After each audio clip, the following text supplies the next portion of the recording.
Pemkab Gianyar lakar ngae patung Kapten Iwayan Dipte ane tegahnya 13,5 meter. Yen sing ada halangan, patungnya peragat bulan Desember 2021 ini. Patungnya ini lakar jange di pertigaan bypass Darmagiri Buruan atau sebelahnya patung Kebo Iwe. Nilai tender patungnya kira-kira 4,466 miliar. Ngaene mekelone 15 hari kalender. Kepala Dinas Pekerjaan Umum dan Perumahan Rakyat PUPR Iwayan Karye ngorang, patungnya ini sebenarnya tegahnya 6,5 meter.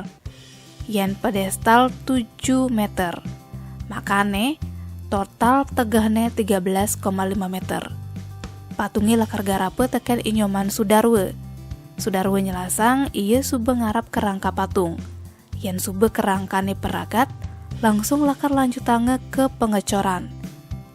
Ngai patungnya lakar lebihan garape di lokasi. Iya cuma ngai kerangka di studio nih Jalan Trengguli dan Pasar Timur.